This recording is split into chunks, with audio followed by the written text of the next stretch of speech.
la journée internationale de la femme en Tunisie. On est sorti pour...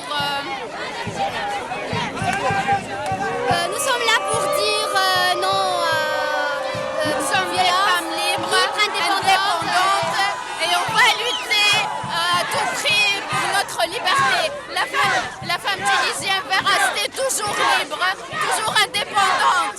Il n'y a pas de recul là en arrière. On est contre l'ignorance. Les femmes dans les quartiers populaires sont très intimidées.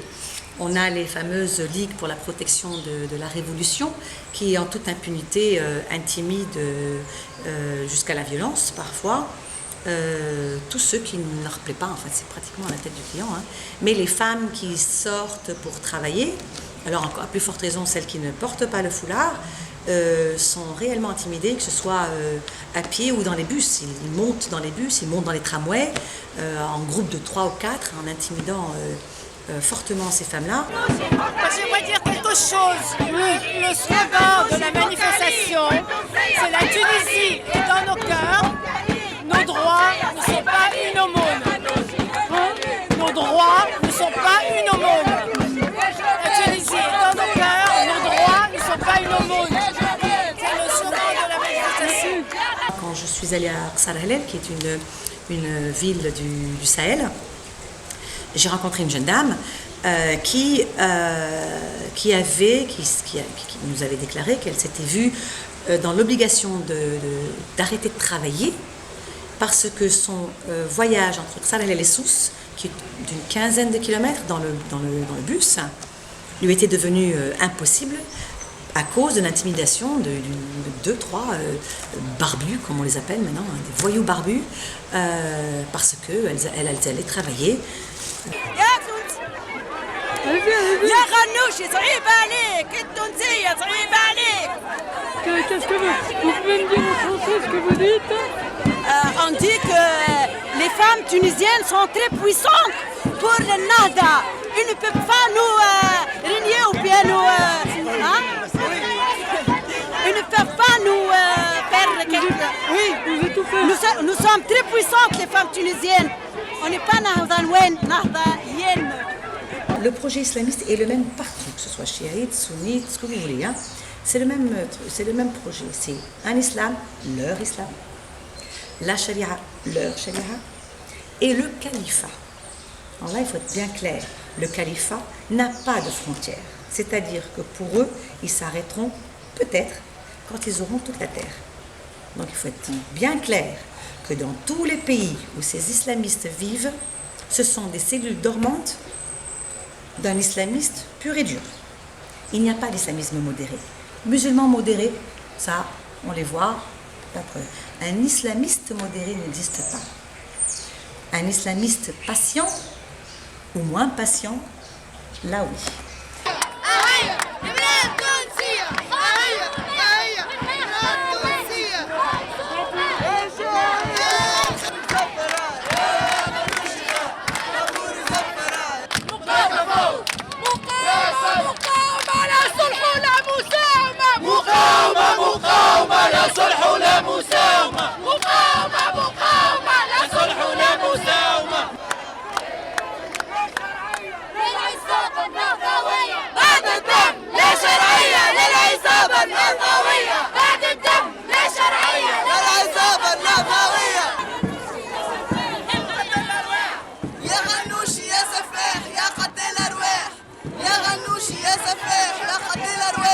Qu'est-ce que ça veut dire en français, le slogan? C'est un assassin, un tueur, tout simplement.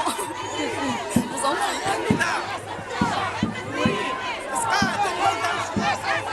Je pense que toutes les femmes tunisiennes sont révoltées contre ce qui se passe pour toutes les libertés, qu'elles soient pour les femmes ou pour les hommes. On est là pour dire que la femme tunisienne est libre. Elle veut être libre, elle veut rester libre et elle restera libre. Là, les Tunisiens semblent dire à Enarda, dégage. Ben, ils ont voté pour eux. Et pourquoi souhaitent-ils qu'ils dégagent? Ils leur ont laissé essayer. Ils ont vu non seulement l'incompétence, mais ils ont vu aussi l'illégalité de leurs agissements. À commencer par le premier complot, c'est-à-dire modifier l'Assemblée constituante en un parlement, alors que nous sommes supposés être encore dans une transition pour la démocratie, ils agissent comme un parlement. Hitler sous couvert de tartufferie. Vive la Tunisie! Vive la Tunisie! Dégage Nahda! Vive la Tunisie! Abba Nahda! Vive la Tunisie! Dégage, dégage, dégage!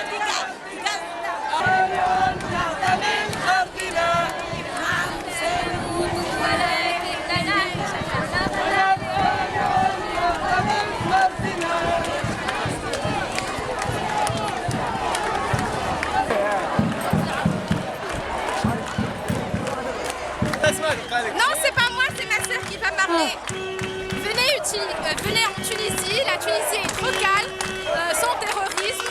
Et Tunisie est connue un pays très ouvert et très ouvert pour tout le monde. Et voilà, venez, n'hésitez pas. Vive la Tunisie!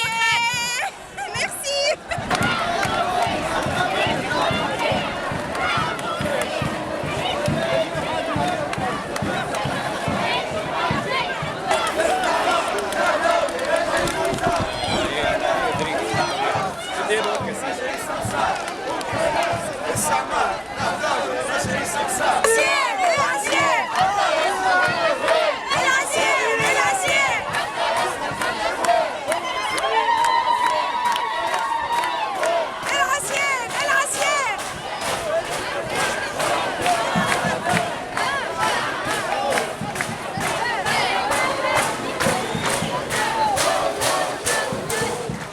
Vous pouvez faire le yo-yo? Le yo-yo!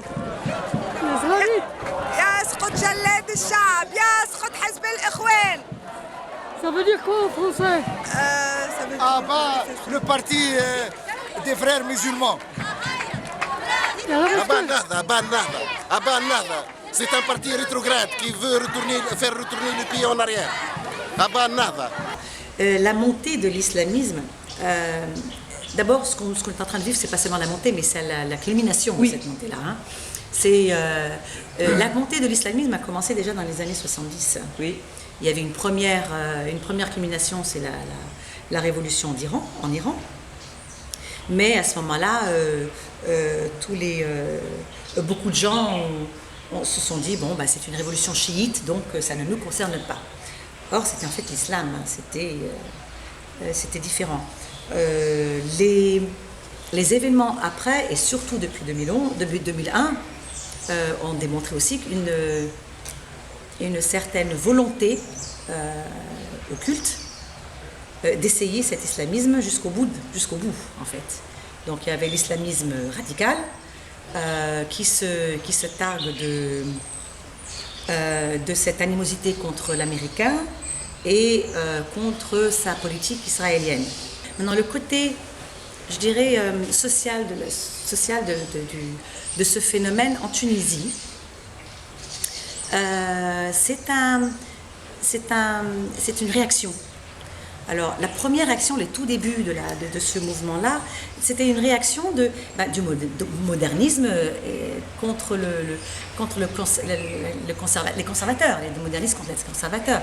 C'est tout à fait normal que depuis 1956, il y avait quand même une campagne tambour battant pour le développement.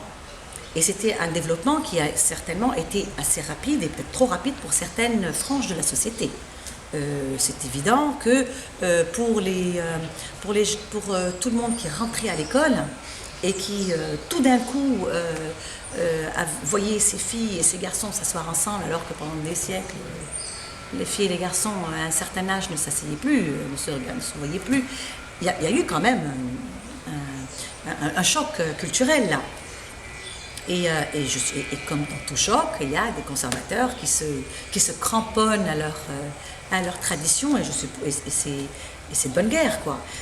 Ceci dit, ça s'est radicalisé avec le temps. Trop d'intérêt, trop d'intérêt, trop d'intérêt. Ce sont des ministres qui ont plusieurs sociétés, que ce soit en Tunisie, que ce soit à l'étranger. Ils sont connus par leur fin, pour bien vouloir occuper plusieurs positions dans l'État, dans les rouages de l'État, pour faire profiter à ses adhérents et à ses sympathisants. Le plus important et le plus grave, c'est en fait les nominations qui ont été faites depuis qu'ils sont sur le trône, dirons-nous. Entre 86 et 93% des nominations sont partisanes exclusivement nada. Et aucunement compétentes. J'ai assez d'amis dans les administrations pour écouter leurs témoignages, c'est dramatique. L'administration est en train d'être décapitée et on met des gens complètement à côté. Une personne m'a dit c'est au nombre d'années dans les prisons. Ça fait partie de la compensation. Heureusement, on ne peut pas, sans expérience, gérer un ministère ou plutôt une administration. S'ils ont passé 15 ou 10 années en prison, tout est à leur honneur, c'est bien entendu, mais ce n'est pas facile de la prison passer et prendre la gestion d'un pays. C'est ça l'incompétence. La Ligue nationale de protection de la révolution aussi, c'est une ligue qui n'a pas d'autorisation, qui n'a pas de visa. Il y a eu des crimes politiques, il y a eu des agressions, il y a eu la violence. Et ce gouvernement, au nom, soi-disant, de la démocratie, de leur démocratie, n'interviennent pas et ne punissent pas les coupables. Alors ça a donné un climat d'insécurité et le Tunisien a peur. Si les Tunisiens ont peur, comment voulez-vous que l'étranger investisseur ou touriste n'ait pas peur? Le peuple est contre eux aujourd'hui.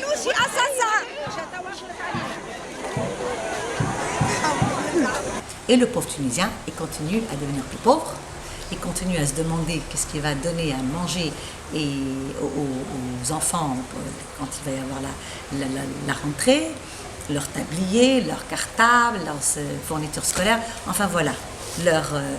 Leur chômage qui a monté, je crois que on est arrivé au million. Enfin, les gros problèmes du pays et du pauvre Tunisien sont toujours ignorés. Et puis la situation économique est vraiment catastrophique. Il y a un déficit, que ce soit au niveau de la balance commerciale, que ce soit au niveau du budget de l'État, que ce soit au niveau des réserves en devises, que ce soit au niveau de l'emploi. Il y a 1 million de chômeurs. En 2010, il y avait 450 000 au moment des départs de Ben Ali. Le pouvoir d'achat a baissé de 20%. Le dinar a glissé de près de 25%. Donc tout ça fait que le Tunisien se sent mal. Et il a compris d'où vient le mal et il veut arrêter. Donc vous voyez autour de moi, il y a des jeunes couples avec des bébés et leurs poussettes. Il y a des personnes sur des chaises roulantes. Unanimement, les Tunisiens sortent, n'ont plus peur. Et avant d'arriver là, on a eu des informations sur les réseaux sociaux qu'on allait être agressé, attaqué, etc. Mais qu'on est quand même venu, on n'a pas peur, on est là. Depuis le 1er janvier 2013, on n'a plus de CNSS. Et le salaire a toujours été payé en retard. Et à partir du mois de juillet, c'est fini, il n'y a plus de salaire. C'est la catastrophe. La catastrophe, nous allons droit au mur. D'ici 2 mois, il n'y a pas de salaire, pour tout le monde, tous les Tunisiens. Pour les fonctionnaires de l'État, nous allons de mal en pis. La situation est horrible et les députés doivent démissionner et quitter. Les islamistes qui étaient éradiqués, le mouvement ils étaient en prison, ils étaient en Allemagne, ils étaient oui, effectivement. En Europe. Alors il y a eu la première vague avait été mise en prison tout simplement pour des actes criminels. C'était carrément des poseurs de bombes. On jetait de l'acide sur les visages des gens et sur les jambes des femmes. Et puis ça a été le début. C'était en 87, entre 87 et 87. Et effectivement, ils étaient tous en prison à ce moment-là. Il y a même eu aussi le fameux procès où Rachid Ghannouchi avait été... la sentence était la peine de mort.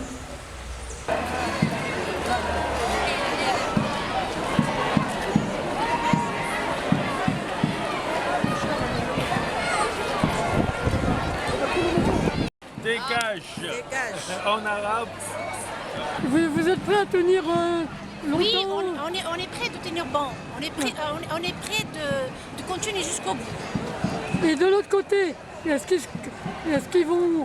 que vous pensez qu'ils vont réussir à lâcher? On sera lâché tard, tôt ou tard.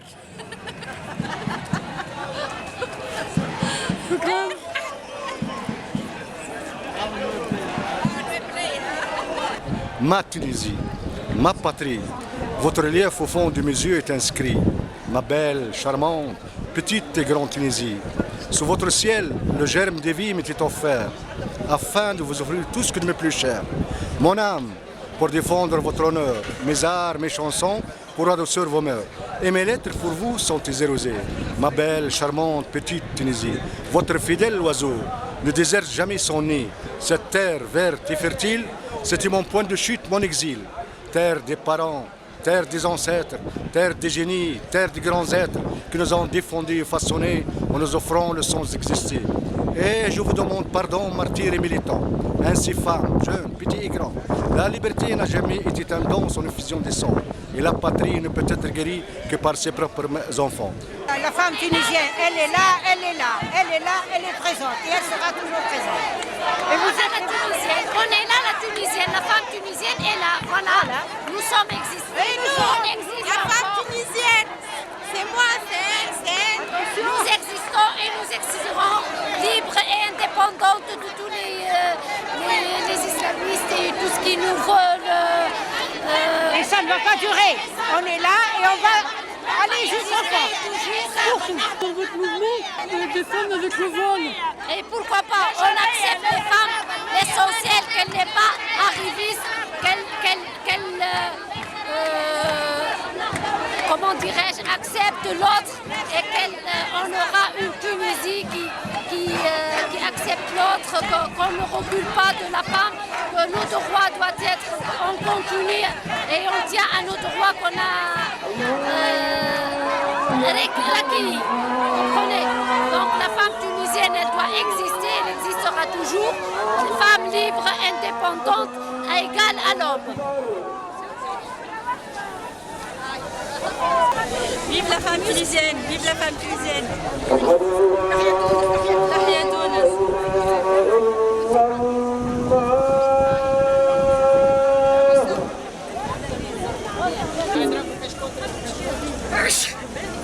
قدام الجامعة بالضبط، قدام الجامعة.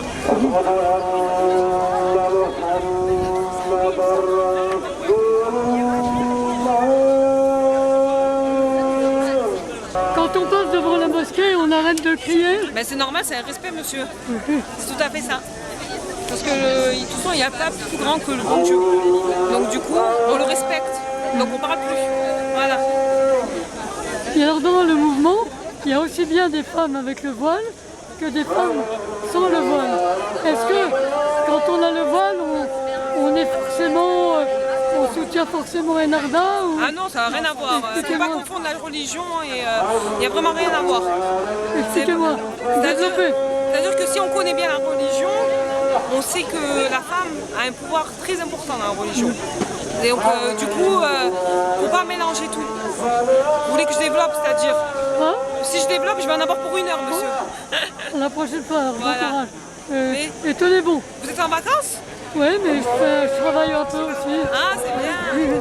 On tient bon. Vous voyez, toutes ces femmes, tous ces hommes, on les laissera pas faire. Notre liberté, on l'a depuis plus de 60 ans et on va avoir encore plus de liberté et on va les déloger.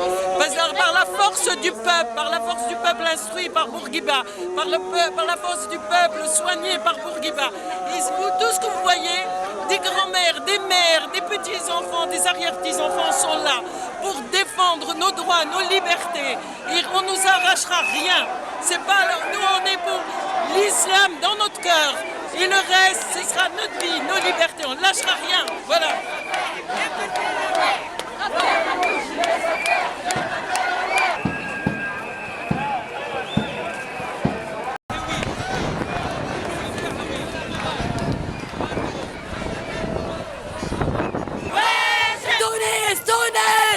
Est-ce que vous pouvez m'expliquer dans cette manifestation, il y a plein de femmes qui portent le voile et qui sont contre le Jourdain. Il y en a plusieurs. mais elles Vous sont n'étiez pas là au moment des sit-ins là au Bardo, au Ramadan. Oui. Là, le sit-in au Ramadan. J'ai pas été, hein, Il y avait plusieurs voilées, des femmes voilées.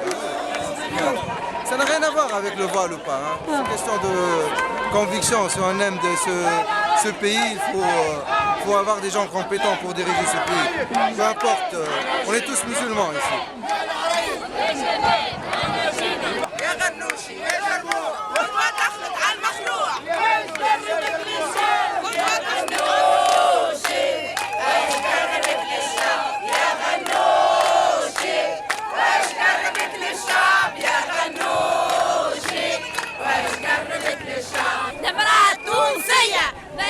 Maherziya, c'est pas la femme tunisienne. C'est pas la femme tunisienne, Maherziya. C'est pas la femme tunisienne, Maherziya. Tunisienne, voilà, la femme tunisienne. Voilà, la femme tunisienne.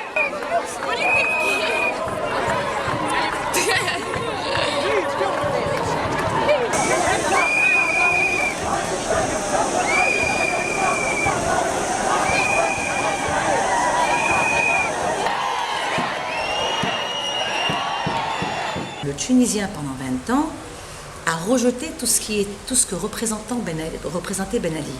Or, il était là en train de se mettre en djebba parce qu'il était tunisien et parce qu'il fallait être très très tunisien. Et alors le Tunisien s'est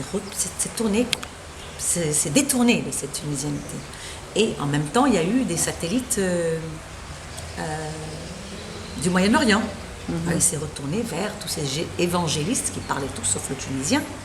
Et c'est là où il y a eu le problème le Tunisien commençait à perdre cette identité-là. J'ai confiance parce que je vois que depuis le 14 janvier, au contraire, ils se sont réappropriés leur Tunisie, leur hymne, leur drapeau. Moi, ça fait 2 ans que je suis retourné ici. J'ai grandi en France, ma vie là-bas, professionnelle. Et puis, il y a plein de choses à faire. C'est un pays en ébullition et c'est ça qui est beau. Et ça qui est intéressant, on n'est pas on n'est pas dans l'attente. Tous les jours, il se passe quelque chose. On apprend beaucoup. Le pays apprend plein de choses. Moi, je suis un optimiste né. Donc, ouais, et toi, quoi qu'il se passe ici, encore une fois, il faut pas. On préfère quoi? On préfère une Tunisie fermée, une Tunisie sans dialogue, une Tunisie dictatoriale. Je ne regretterai jamais le départ de Ben Ali. Et aujourd'hui, ce qui se passe aujourd'hui, c'est quelque chose de splendide, vraiment, avec toutes les difficultés, avec toutes les contradictions, avec tout ce qui peut se passer. Et ouais, il faut rester optimiste parce que voilà, on est en train de manger notre pain noir, vraiment.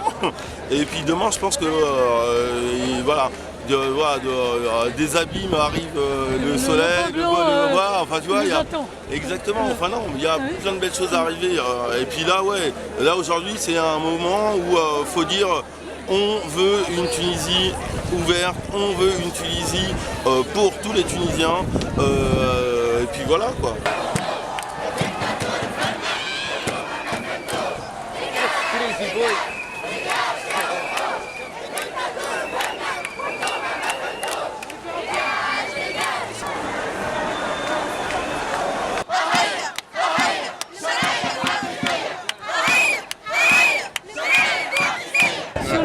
L'Égypte a pris l'exemple pour la Tunisie pour la Révolution.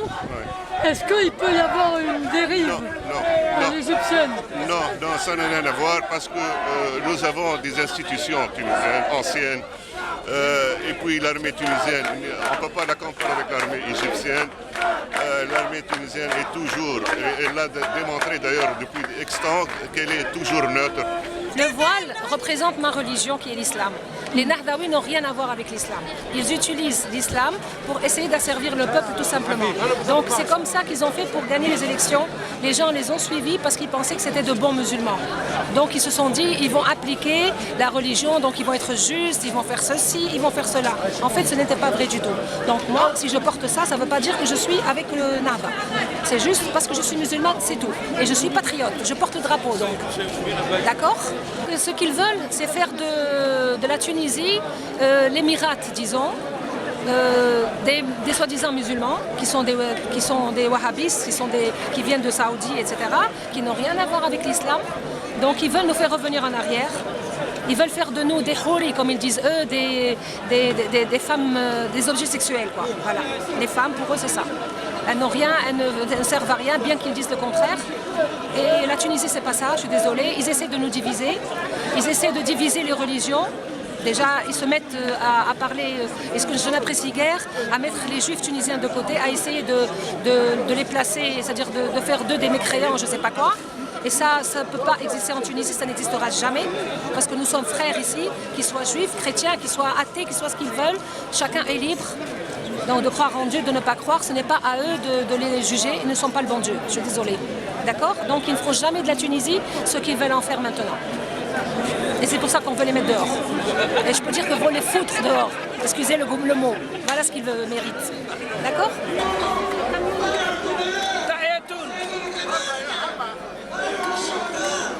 Le fait d'être Myriam Bourguiba, petite fille de Habib Bourguiba, est-ce que tu te sens le devoir de reprendre le flambeau Reprendre le flambeau, non, peut-être pas. Mais le devoir, c'est un devoir, oui. J'ai pas plus de devoir qu'un autre Tunisien. Évidemment, portant le nom, ce que je veux, ce que j'espère et ce que je veux faire, c'est être à la hauteur de ce nom. Devoir, responsabilité et honnêteté. Oui. Je ne peux pas trop commenter là-dessus. Hein. Ce sont des... Voilà. Et donc vous connaissez madame Moi je connais Bourguiba, donc on est cousins. Moi je suis le fils de Bourguiba. Moi je viens d'un petit village de Tunisie et je dois ma promotion grâce à Bourguiba, à l'école de Bourguiba. Donc c'est pour ça que j'aime Bourguiba, entre autres. Hein. Voilà, ça vous va? Je peux faire une autre déclaration sur l'égalité entre les hommes et les femmes. C'est Bourguiba. L'école laïque est pour tous, c'est Bourguiba. Bourguiba, quand on faisait du grabuge sur le campus, il venait discuter avec nous. Ben Ali nous a mis la police à l'entrée de la fac. C'est un projet de société contre un autre. Nous sommes toujours encore dans le projet de société de Bourguiba. C'est le seul, il n'y en a pas d'autre pour la Tunisie. Ça lui va comme parce qu'il est tunisien. Et Bourguiba, il est le produit de toute une histoire de la Tunisie depuis le milieu du 19e siècle. La Tunisie est le premier pays de la région, voire avant la France, qui a aboli l'esclavage en 1846. Nous sommes le premier pays de la région qui a eu une constitution en 1861. Ils nous font rigoler aujourd'hui, les islamistes, quand ils sont en train de tourner en rond autour de 2 ou 3 articles. Nous avons déjà une constitution qui donnait en 1861 l'égalité totale entre les Tunisiens de confession juive et les Tunisiens de confession musulmane. Aujourd'hui, nous sommes encore loin de la Constitution de 1861, sans parler de celle de 1959. Je n'oublierai jamais du 14 janvier 2011 au 23 octobre 2011, ça a été incroyable. On a passé des hauts et des bas, mais on avait toujours cet espoir et cette vivacité et cette créativité formidable. حبتي الفوق حب الحرية بوعزيزي ولع من الوضع الزين قطع وباقي نفس الوضع زليك فد يقلق من لهنا قانون العيد فات علي لا ياكل في برشا دواء فك على السبسي من السيستم السبسي سايب السبسي خلي الشعب يسبسي.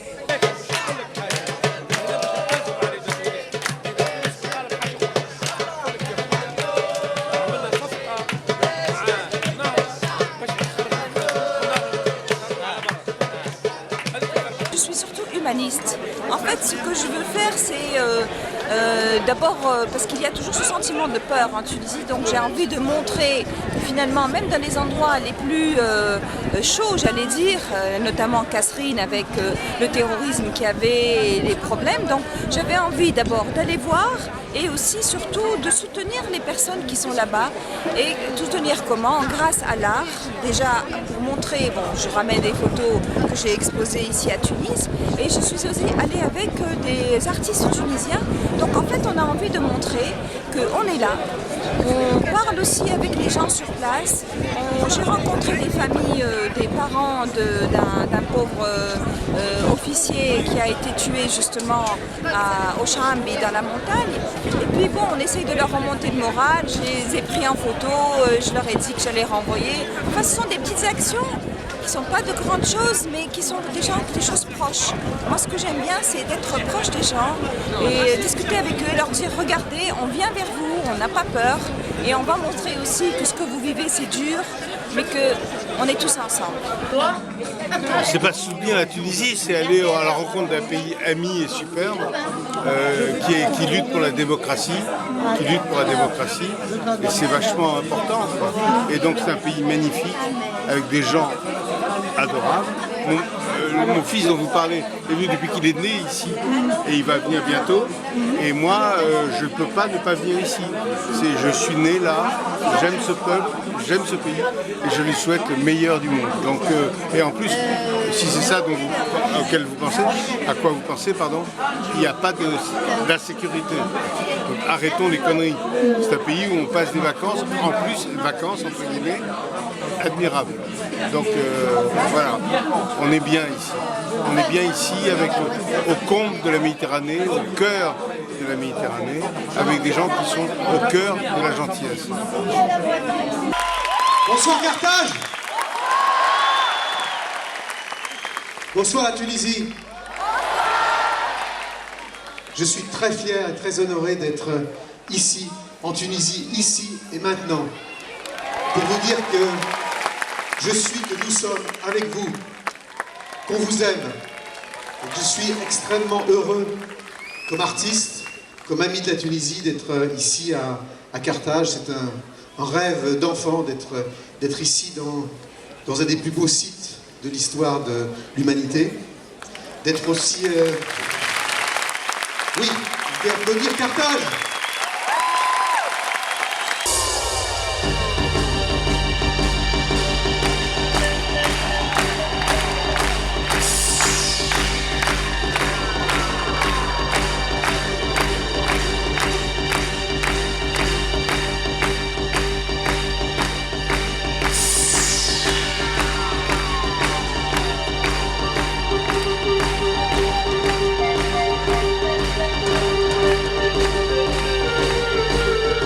Je dis toujours, dans la mer, quand on est dans un tourbillon, on se laisse avaler par ce tourbillon parce qu'en bas, il est plus restreint. On peut s'en sortir en poussant très fort le fond de la mer et on s'en sort.